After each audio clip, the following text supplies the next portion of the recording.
আসলে এই দেশটা কার? জাতীয় নাগরিক পার্টি এনসিপির না এই অন্তর্বর্তীকালীন সরকার ডক্টর মোহাম্মদ ইউনূসের? এমন প্রশ্ন এখন সাধারণ জনগণের মাঝে ঘুরপাক খাচ্ছে, কেননা যে ছাত্ররা ক্ষমতাচ্যুত শেখ হাসিনাকে দেশ ছাড়া করে এই দেশের আগামীর ভবিষ্যৎ তৈরি করার বাস্তবায়নে মাঠে নেমেছে ছাত্র জনতা।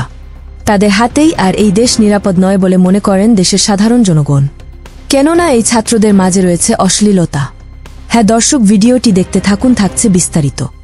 এদিকে বৈষম্যবিরোধী ছাত্র আন্দোলনের মাদারীপুরের সমন্বয়ক এবং বর্তমান জাতীয় নাগরিক পার্টি এনসিপির ঊর্ধ্বতম নেতার মাদারীপুরে স্থানীয় একটি হোটেলের ভিতরে এই এনসিপির নেতা আব্দুর রহিমের একটি আপত্তিকর ভিডিও এখন সোশ্যাল মিডিয়ায় ভাইরাল হয়েছে।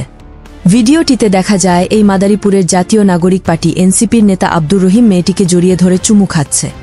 আব্দুর রহিম ও মেয়েটির মাঝে এক প্রকারের উত্তেজনা সৃষ্টি হলে সেখানকার এক যুবক ভিডিওটি গোপনে ধারণ করেন। তথাকথিত সাংবাদিক সেখানে উপস্থিত হলে এই এনসিপির নেতা আব্দুর রহিম ভিডিওটি গণমাধ্যমে না ছাড়ার অনুরোধ করেন।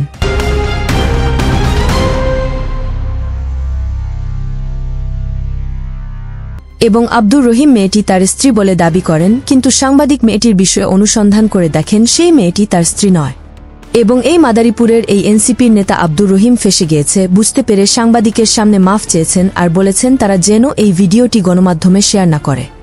এখন এখানে বড় প্রশ্ন হলো, যারা এই দেশ দ্বিতীয়বার স্বাধীন করল তারাই যদি দিনের বেলা রেস্টুরেন্ট কিংবা হোটেলে দিনে দুপুরে এমন অনৈতিক কাজ করে, তাহলে দেশের পরিস্থিতি কোথায় গিয়ে ঠেকেছে একটিবার চিন্তা করে দেখেন। তাদের হাতেই দেশ নিরাপদ নয় বলে মনে করছেন দেশের কিছু সাধারণ জনগণ। ছেলেপেলেরা ছাত্র ছিল, তারা এখন আইসা রাজনীতি করতে প্রধানমন্ত্রী হইতে চাইতেছে। এরা পারবো না, কারণ এখানে আওয়ামী লীগ আছে, বিএনপি আছে, এখানে এরা বড় দুইটা দল রয়েছে। এদেরকে মনে করেন এই যে গ্যাঞ্জাম ফ্যাসাদ করতেছে, এরা এগুলি ঠিক করতেছে না।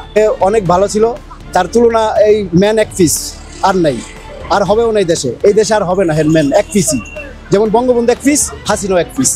নতুন নতুন আপডেট খবর পেতে চ্যানেলটি সাবস্ক্রাইব করে পাশেই থাকবেন।